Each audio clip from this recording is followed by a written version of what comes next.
Dear friends, bonjour.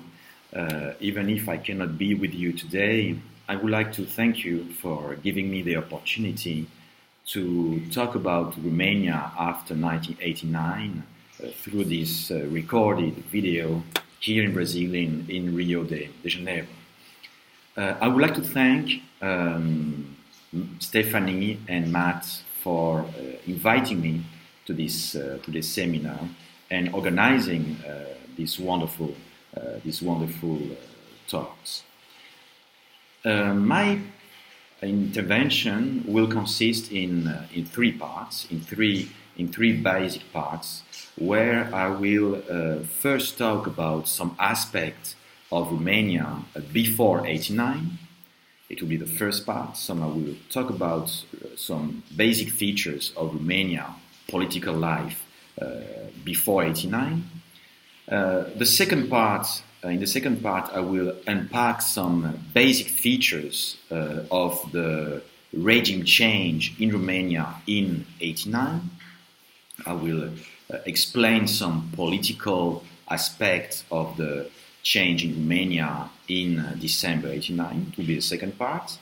And the third part, which is the most interesting, most important part for a seminar, I will refer to the Constitution of Romania, and I will explain three aspects, three changes in the history of the current Romanian Constitution. Those are the three parts. So the first part refers to the Romania before 1989.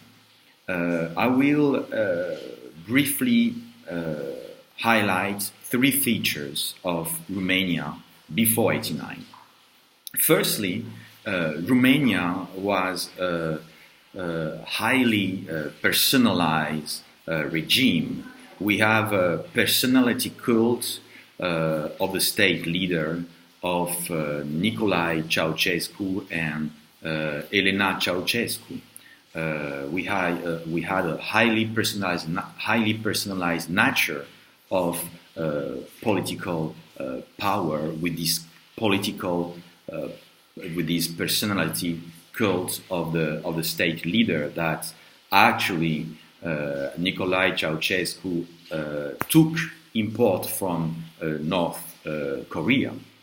The second point, Romania had in the Romanian society, the role of the secret police was overwhelming. The so-called security, it was a secret police. It was really embedded in the Romanian political social life.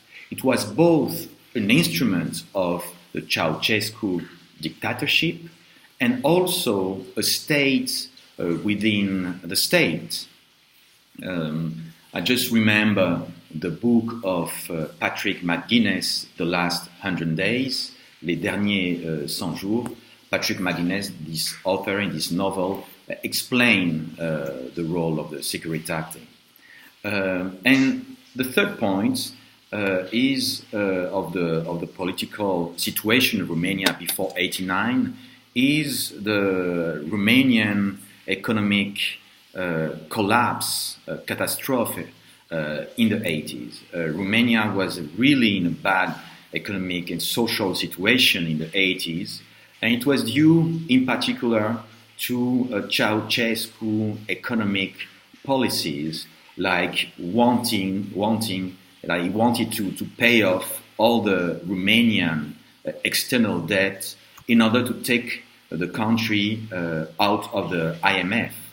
And even today, you will hear many Romanian people who will be proud of that. At least in Ceausescu, we were economically independent, which was not true.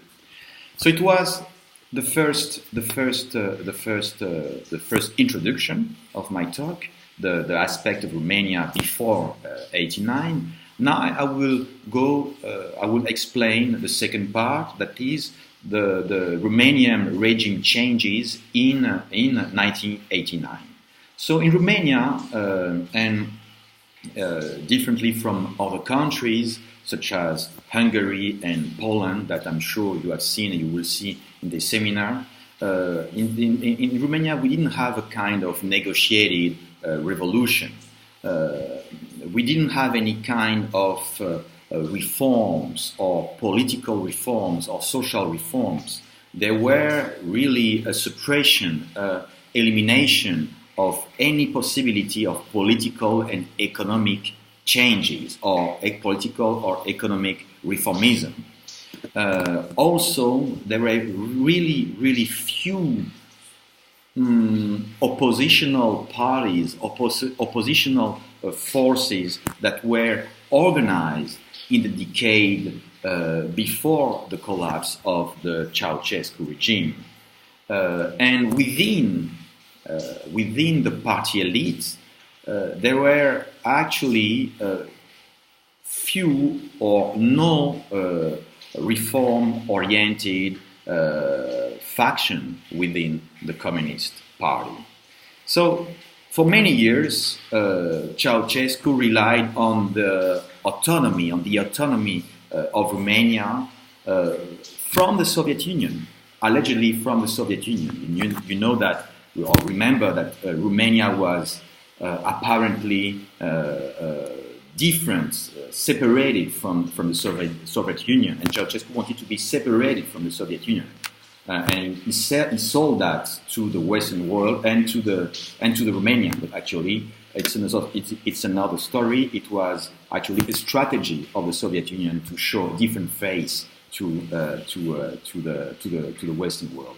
But at the end in 1989, with the collapse of the regime, because Ceausescu wanted to be isolated from the Western world and the Soviet Union, Romania in 1989 was completely isolated, but apparently isolated from both the East and the West.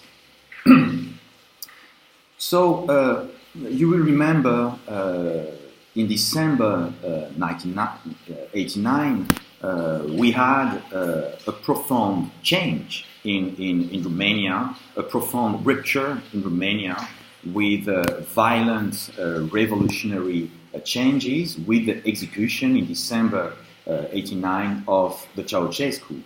But this rupture also implied, this apparent rupture also implied a profound continuity, not only because the power, the political power, will be kept held by the same political ex-communists or Securitate officials or ex-communist nomenclatura. So after 89 we'll have the same political elites. It's not only because of that, it's also in terms of political practice and outlook.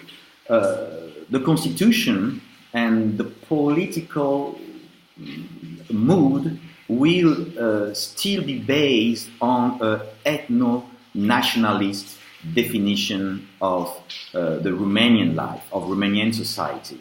So we had an apparent rupture in 89, but we have a continuity, not only in terms of the political elite, but also the legal political framework within the constitution and center in this idealization of the ethno-nationalist Romania.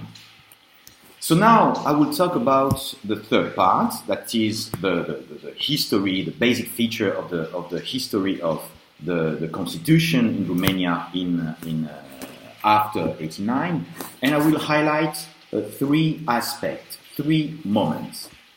The first moment refers to December 89 and the beginning of 1990 with the effective regime change. In December 89 we had uprisings throughout the countries, in particular in Bucharest and in Timișoara, and we had the fall of the Ceausescu regime.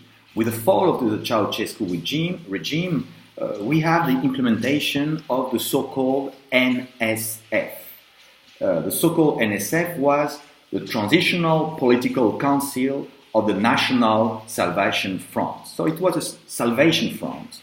And the goal, I quote the NSF, was to establish democracy and the liberty and the dignity of the Romanian people. So the NSF was a Salvation Front that was now in charge of the Romanian political sovereignty, and it institutes a Provisional Council of National Unity that was a kind of roundtable political talks, and that was this roundtable was now in charge to think about the constitution in particular. So the first constitutional moment in Romania was dominated by a post-communist NSF and its vision of a particular original democracy based on the national unity of the Romania and rooted in the tradition of Romanian particularism. The second moment I would like to refer to is the election of the Constituent Assembly in May 1990. And this Constituent Assembly was like a parliament, was like a proto-parliament. And this assembly had the task of drafting a new constitution. And the constitution, the Constitutional Assembly, the Constituent Assembly was dominated by the NSF, the National Front, dominated by ex-communists. So the Constituent Assembly was dominated by NSF, and of the 550 members, 350 were part of the NSF. So the constitutional debate was not actually a debate based on a pluralist dialogue, but was actually the vision of the majority. For instance, the Constitutional Commission that was responsible for the draft of the Constitution consists of 28 members, and 13 were part of the NSF. So the constitutional debates lasted between February and December 91, and those constitutional debates implied a constitutional nationalism. They were rooted in an ethic of identity. And the Constitution was explicitly defined as a vehicle, as a mean of expression of Romanian tradition and culture. And while the Constitution did embody the demands of the 89 revolution, those demands were interpreted as the right of Romania national determination. So this second moment, I will just sum up. The second moment is the Constituent Assembly and the Constitutional Commission were behaving within a framework of national identity, a national identity that perfectly matched with a conservative view to democratic reforms. And those views were particularly matched with the party that was in power. It was a conservative party, and it was the Social Democrats. So we had limited democratic reforms, and those limited democratic reforms in the Constitution were based on an ideology of nationalist particularism of Romania. The last part I would like to refer to is refer to the modification of the Constitution. The Constitution was adopted in the Parliament in the 21st of November 1991, and it was approved by a national referendum on December 8, 1991. So the third moment will appear almost more than 10 years later with the reforms of the Constitution. And the Constitution needed to be changed for two reasons, for two necessities, for two needs. First need,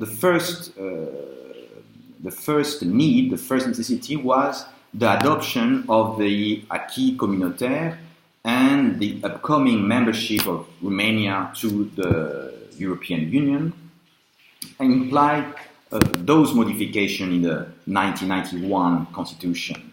It implied modifications in terms of the relation between national law, European law, and international law. So it is the first reason. The second reason is that the Romanian Constitution of 1991 contained some difficulties, some ambiguities that needed to be resolved in order to clarify the relation between the political institution, in order to enhance the rule of law, in order to accelerate the juridical process, in order to reinforce the constitutional guarantees of basic rights. So to this end, in 2002, a constitutional commission was established in order to draft amendments.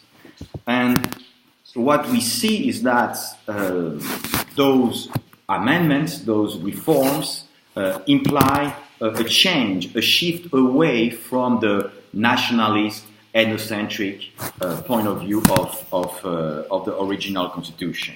And we had, in the modification of the constitution, the emphasis on basic rights, a clear separation of power in the Article 1 of the new constitution, the role of the constitutional court as a final arbiter, which was not the case in the original constitution, the access of citizens to public institutions, the rights of minorities to participate in local government. So we had a deep modification of the Romanian constitution in view of the European membership.